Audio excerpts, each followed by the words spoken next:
अपने को लगता है अगर इतना रुपया हो, इतनी वस्तु हो, ऐसा सुंदर रूप हो, ऐसा मकान, ऐसा जैसे हम कल्पना करते हैं, ऐसा ऐसा हो तो हम सुखी हो जाए।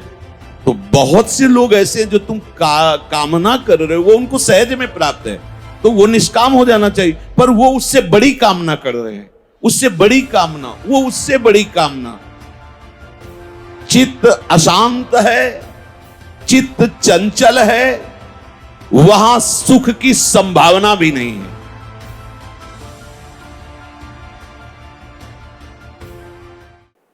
प्रभु कह रहे हैं बहुशाखा हृणंताश्च बुद्धयो अव्यवसायी नाम। ये बहुत शाखा वाली अनंत बुद्धियां उनके होती हैं। यहां भाव प्रभु जो प्रकट कर रहे हैं, कह रहे हैं कि जिसके हृदय में ये भाव है कि अभी तो हमने भोगों को भोगा ही नहीं, ये भोग लें, ये देख लें, ये सुन लें, ये सूंघ लें, ये छू लें, आदि आदि, ऐसा हो जाता तो ठीक है, ऐसा हो जाए तो और बढ़िया है, ऐसा कर लूंगा। ये जैसे एक शाखा से बहुत छोटी छोटी टहनियां निकलती हैं, फिर उसमें और छोटी छोटी, ऐसे ही भोग की इच्छा मात्र से अनंत शाखाएं प्रकट हो जाती हैं। और यही संसार का बंधन है। ऐसा पुरुष क्षमता को नहीं धारण कर सकता, क्योंकि समता को धारण करने वाली बुद्धि एक निश्चय वाली होती है। सांसारिक वस्तु, पदार्थ, कामना, भोग, बहुत शाखाओं वाली बुद्धि इसमें विचरण करती है। लेकिन प्रभु की प्राप्ति वाली एक बुद्धि होती, सब तज हरिभज, खत्म। एक में काट दिया, पूरा संबंध काट दिया। धन की कामना, भोग की कामना, मान बढ़ाई की कामना, बहुत कामनाओं की भीड़ है, बस एक जगह से काट दिया कि मुझे प्रभु चाहिए और कुछ नहीं। सब तज हरिभज, काट दिया। और वो जड़ से कट गई तो उनकी बड़ी बड़ी शाखाएं, छोटी छोटी चैनियां, सब खत्म। इसलिए एक बुद्धि है। लेकिन भोगों वाली बुद्धि बहुत शाखाओं वाली, जैसे मिठाई पाई जाए। अब मिठाई में क्या पाया जाए? गुलाब जामुन, गुजिया, दूध पकौड़ी, ये बहुत शाखाएं। ये भोग किया जाए, बहुत शाखाएं। बहुशाखा हृणंताश्च बुद्धयो अव्यवसायी नाम। जिनकी भोग बुद्धि है उनकी बहुत शाखाओं वाली, बहुत शाखा। किस किस को काटे? भीड़ लगी हुई, कामना, वासना, तृष्णा, इच्छा, राग, द्वेष। जिसके भीतर मैं भोग करूंगा ये भाव है, वो संग्रह में और भोगों में आसक्त रहता है। और भोगों की अनंत शाखाएं हैं। विचार करके देखो, हमें लगता है अगर ये भोग मिल जाए तो शांति हो जाएगी। भगवान कह रहे हैं, जिन्होंने रचा है, कह रहे हनंताश्च बुद्धयो अव्यवसायी नाम। अनंत शाखाएं उसकी है। जैसे अगर सुंदर पत्नी मिल जाती और उससे एक पुत्र हो जाता, फिर बाद में सोचते कि आगे धर्म करना है, भजन करना है क्या, पर पहले एक ही ऐसा हो जाए। अब वो पत्नी सुंदर कैसे मिले? अगर बढ़िया मकान होता, गाड़ी होती, अच्छे रुपया होते, तो पत्नी बढ़िया मिल सकती थी। चलो ये सब हो गया, पत्नी मिल। अब पुत्र, वो तुम्हारे बस की बात थोड़ी। तुमने पूर्व में सुकृत किए होंगे, संस्कार होगा तो ऐसा होगा। अब पुत्र नहीं हो रहा तो डॉक्टरों के पास चलते हैं, औषधियां लेते हैं, या बड़े बड़े मंत्रवेत्ता से अनुष्ठान कराते हैं, दान पुण्य करते हैं, या चलो भाई वो सिद्ध महात्मा है उनसे पुत्र प्राप्ति का आशीर्वाद ले लेते हैं। बहुत बहुत शाखाएं, एक एक विषय की बहुत बहुत शाखाएं। नहीं, धन तो जरूरी है ही है। धन नहीं होगा तो कुछ नहीं है। धन से ही धर्म होता है, धन से ही शरीर का पोषण होता है, और धन से ही कहीं ना कहीं ठाकुर सेवा भी होती है। धन तो जरूरी है ही है। अब धन कैसे आवे? नौकरी करें, व्यापार करें, और भी बहुत से उपाय करें, पर इनसे सही माने में धन नहीं आएगा। झूठ तो बोलना ही पड़ेगा व्यापार में। अगर झूठ नहीं बोलेंगे तो व्यापार कैसे चलेगा? थोड़ी बड़ी बेईमानी तो चलती है, फिर से थोड़ी से काम नहीं चलेगा। अब ऐसा कोई हाथ मारे जिसे लंबा धन आवे, एक बार अधर्म हो जाएगा, हो जाएगा, थोड़ा सा दान पुण्य कर देंगे, वो पैसा पवित्र हो जाएगा। लोगों की जो अनंत शाखाओं की बुद्धि है अज्ञान की, ये अज्ञान की बुद्धि है। अब किसी ने उनको बताया कि अगर इस आदमी को तुम मार दो तो 5 लाख रुपए मिलेंगे, व्यवस्था हम कर देते, तुम्हारा कुछ नहीं बिगड़ेगा। राजी हो गया। कितना अपराध पे अपराध भयंकर बनता चला जाता है। भगवान कह रहे हैं कि जिनके हृदय में ये भोगों की भोगने की लालसा है, वो समता को समझ ही नहीं सकते। नहीं तो प्रभु ने कहा अगर समता का थोड़ा भी आरंभ कर लिया जाए तो आवागमन के चक्र को मिटा देगी। देखो, आप लोग कृपा पात्र जन हैं। समता का स्वरूप सहना है। एक स्वरूप की क्षमता होती है जिसमें इधर और इधर सब प्रभु ही है, ऐसा अनुभव होता है। पर ये स्वरूप की समता का अनुभव करने के पहले अंतःकरण की क्षमता आवश्यक है। अंतःकरण की क्षमता होती है क्षमता। अंतःकरण की समता होती क्षमता। क्षमता, हाँ, सहनशील, शांति, अव्यर्थ कालत्वम। जिसने नियम ले लिया है कि किसी भी तरह से मैं अपनी शांति भंग होने नहीं दूंगा, किसी बिना बाहरी सहयोग के। देखो, इसमें अगर बाहरी सहयोग लेने की आपने थोड़ी भी इच्छा की तो अनंत शाखाएं फूट पड़ेंगी। हमें इच्छा ही नहीं रखनी। हमारी सुरक्षा का भार और हमें अप्राप्ति की प्राप्ति कराने का भार हरि गुरु के ऊपर है। बिल्कुल विश्वास रखो, किसी अस्त्र में ताकत नहीं है कि आपके पांच भौतिक शरीर का भी भेदन छेदन कर सके, क्योंकि प्रभु हैं। और अगर उनका विधान है तो किसी भी रक्षा कवच की ताकत नहीं कि बचा सके। बिल्कुल दृढ़ निश्चय कर लो। पर यह दृढ़ निश्चय भगवत कृपा से ही होगा, नहीं तो हम बातें जरूर करते हैं प्रभु के विश्वास की, पर हम विश्वास रखते हैं अस्त्र शस्त्रों में, विश्वास रखते हैं मित्रों में, अंगरक्षकों में। जब अजान बाहु अभेद भुज दंड मूल प्रभु के भुजाओं का भरोसा होगा तो फिर अन्य कोई भरोसा नहीं होगा। अन्य भरोसा हुआ तो बहुत सी शाखाएं हैं। बोलो, अन्य भरोसा में क्या विश्वास कि अस्त्र चली जाएगा? यंत्र है, नहीं चला। क्या विश्वास? जो अंगरक्षक उसी की बुद्धि बदल जाए, काल उसी की बुद्धि में बैठ करके प्रहार करवा दे? क्या भरोसा? एकमात्र जिसे किसी भी तरह की कोई सुख सुविधा की आकांक्षा है तो समता को नहीं धारण कर सकता है। यह खास बात है, क्योंकि समता हृदय की क्षमता है।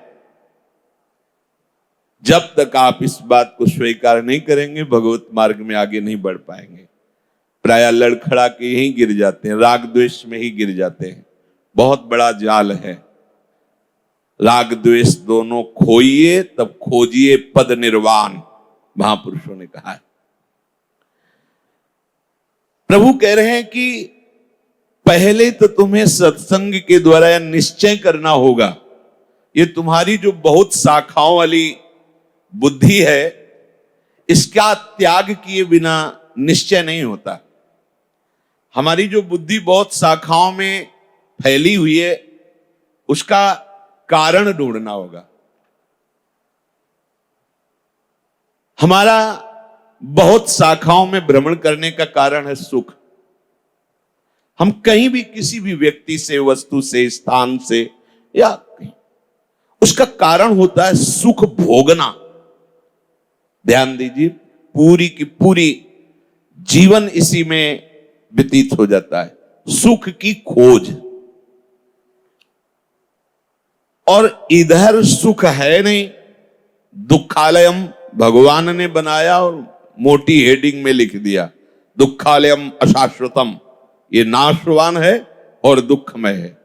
और आप उसी बाजार में जहां दुख बट रहा है, दुख योनया, जिसके भोगने से दुख ही प्रकट होगा, वहां सुख की खोज कर रहे हैं तो अतृप्त ही रहते हैं। कारण उसका है, वहां है नहीं वो। कीट पतंगे से लेकर बड़े बड़े सम्राट तक सब अभावग्रस्त हैं। ये महापुरुषों की अंतर्दृष्टि से देखा गया है। एक छोटे कीट से लेकर एक बहुत बड़े सम्राट के हृदय को देखा तो अभाव ही अभाव है, अतृप्ति ही अतृप्ति है। अपने को लगता है अगर इतना रुपया हो, इतनी वस्तु हो, ऐसा सुंदर रूप हो, ऐसा मकान, ऐसा जैसे हम कल्पना करते हैं, ऐसा ऐसा हो तो हम सुखी हो जाएं। तो बहुत से लोग ऐसे हैं जो तुम कामना कर रहे हो वो उनको सहज में प्राप्त है, तो वो निष्काम हो जाना चाहिए, पर वो उससे बड़ी कामना कर रहे हैं, उससे बड़ी कामना, वो उससे बड़ी कामना। समझो, ये बहुत शाखाओं को काटना होगा, नहीं भगवत मार्ग में आगे नहीं बढ़ पाएंगे। सबको अभाव ही अभाव है, सबको। दुखालयम अशाश्वतम में जो सुख खोज रहे, सबको अभाव है। महापुरुषों ने देखा, कोई कितनी भी सांसारिक संपत्ति का या कितने ही उच्च पद का अधिकारी क्यों न हो जाए, वो अपनी स्थिति से कभी भी संतुष्ट नहीं हो सकता। सांसारिक संपत्ति और सांसारिक उन्नति आपके हृदय में अभाव ही पैदा करेगी। चाहे जितनी संपत्ति हो और चाहे जितना बड़ा पद हो, आपका हृदय में अभाव ही रहेगा। कोई न कोई वस्तु, कोई न कोई चाह, कोई बड़े बड़े देवताओं तक की यही दशा है। जहां अतृप्ति है, अभाव की वेदना है, चित्त अशांत है, चित्त चंचल है, वहां सुख की संभावना भी नहीं है। अशांतस्य कुतः सुखम, बहुत चंचल चित्त है, ये करूं कि ये करूं, ये भोगूं कि ये भोगूं, ऐसा हो जाता वैसा हो जाता, अशांत चित्त है। और हमारा शास्त्र कहता है अशांतस्य कुतः सुखम, जो अशांत है वो सुखी कैसे हो सकता है। ये अतृप्ति बढ़ती ही रहेगी, तब तक नहीं मिट सकती जब तक ऐसी वस्तु प्राप्त हो जाए जिसके प्राप्त होने के बाद कुछ प्राप्त करना बाकी नहीं रहता, जिसको जान लेने के बाद कुछ जानना बाकी नहीं रहता।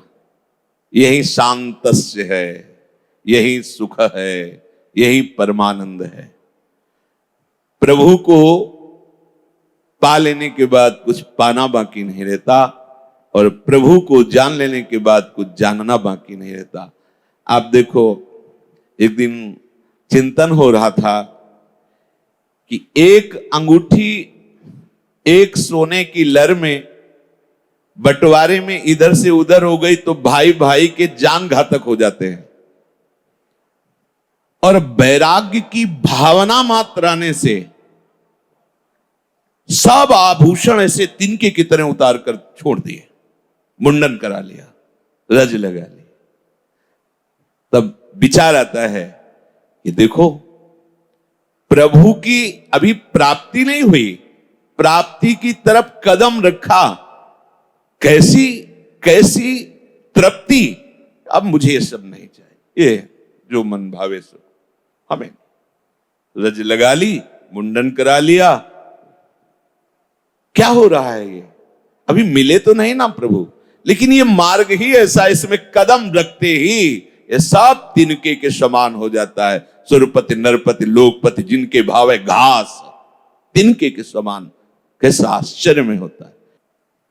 तो जो पूर्ण है, जब तक उसका आश्रय नहीं होगा तब तक ये बुद्धि बहुत शाखाओं में दौड़ाती रहेगी। वो पूर्ण एकमात्र प्रभु है, हमारे प्रीतम है। उनके सिवा चाहे जिस वस्तु का आश्रय ले लो, चाहे जिस व्यक्ति का आश्रय ले लो, चाहे जो कुछ कर लो, चाहे जो कुछ बन जाओ, कभी तुम्हें शांति नहीं प्राप्त हो सकती, विश्राम नहीं मिल सकता। और अशांत से कुता सुखम, अशांत है हृदय तो सुख कहाँ है। परिणाम अशांत का विनाश ही होता है। ये जो अतृप्ति है, ये भोगों की नहीं है, ये प्रभु की है, सबके हृदय में। एक जो किसी वृद्ध से भी पूछो, ये पूरा जीवन अब आप वो जलता मिलेगा। अपने तो देखे, अब विषय मदिरा पी है तो भले कह दे कि भाई हम सुखी हैं, नहीं जब प्यार से पूछोगे, उससे ये पता हो कि हमारे दुख का निवारण कर देंगे, तो पूरी लिस्ट आ जाएगी सामने। ये जो हमें लगता है कि हमारी अवस्था यौवन है, अभी ऐसी गलतियां होना स्वाभाविक है, आगे चलकर ये शांत हो जाएगी, ये स्वाभाविक शांत होने वाली नहीं। ये ऐसा कुछ नहीं कि अवस्थागत है, अवस्था बदली तो आप शांत हो जाए, नहीं नहीं। जब तक चिंतन नहीं बदलेगा तब तक शांति मिलने वाली नहीं। 94 वर्ष की आयु के बहुत सुलझे हुए व्यक्तित्व वाले से हमने एकांत में गंगा के किनारे पूछा कि हमारे हृदय में ऐसी एक बात आती है कि 40 वर्ष के बाद शांति मिल जाती होगी काम आदि दोषों से, आपका क्या अनुभव? आप बिल्कुल निश्चिंत होकर बताए, जिससे मैं अनुभव आपका सुनकर समझ सकूं। शास्त्रों में तो पढ़ाई, पर आप बताइए। तो उन्होंने कहा कि ब्रह्मचारी जी, उस समय नैष्ठिक ब्रह्मचर्य में, उन्होंने कहा ब्रह्मचारी जी एक बात बताए, अब हमारे अंग प्रत्यंग शिथिल हैं पर मन शिथिल नहीं है। हमका बस इतना ही जानना था। उनका हमारा मन जैसे हमने बचपन में देखा, जैसे यौवन अवस्था में देखा, वैसा ही आज है, पर हमारा शरीर शिथिल है। शास्त्रों के स्वाध्याय से, संतों के संग से और अनुभवों से ये पता चलता है कि जब तक आप प्रभु का आश्रय लेकर भजन नहीं करेंगे तब तक कुछ नहीं हो सकता। कुछ भी कर लो, बारी मथे घृत होए बरु सिकताते बरु तेल, बिनु हरि भजन न भवतरिया सिद्धांत अपेल। भले पानी मथने से घी निकल आवे असंभव, भले रेत बारू के पीसने पेरने से तेल निकल आवे, और बिना भजन, मतलब ये असंभव संभव हो सकता है, पर बिना भजन के इस संसार समुद्र से आप पार नहीं हो सकते। देखो इन लोगन की लावनी, बूझत नाई हरिचरण कमल को। प्रभु के चरण कमल को ये समझ नहीं पा रहे, हरि चरणों का आश्रय नहीं ले रहे। स्वामी जी महाराज कह, देखो इन लोगन की लावन, मिथ्या जन्म गवावन, बूझत नाई हरिचरण कमल को, मिथ्या जन्म गवावन। हमारा एक एक श्वास, एक एक क्षण नष्ट हो रहा है, इनको समझ में नहीं आ रहा।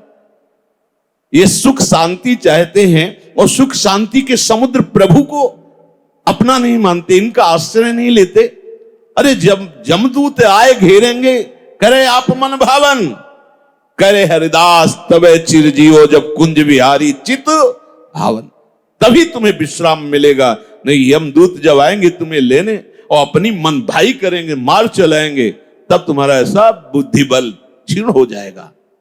जब तक कुंज बिहारी चित्त में नहीं आ रहे तब तक शांति नहीं, चित्त की चंचलता नहीं मिटेगी, तब तक तृप्ति नहीं मिलेगी। ये बात समझना होगा, नहीं तो ये बुद्धि अनंत शाखाओं में दौड़ाती रहती है।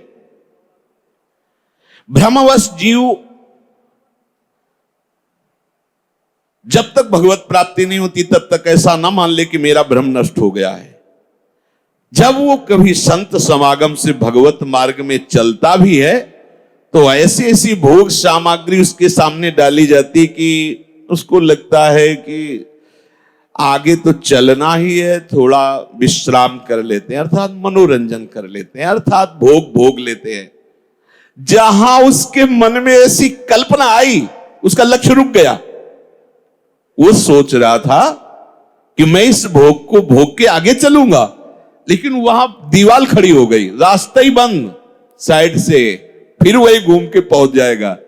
ऐसे न वैसे रहे मज रहे ढो, पाछलियो जो करी निर्भाषित, वही पहुंच गया जहां से चला था विषय सामग्री से, वही बहुत सावधान।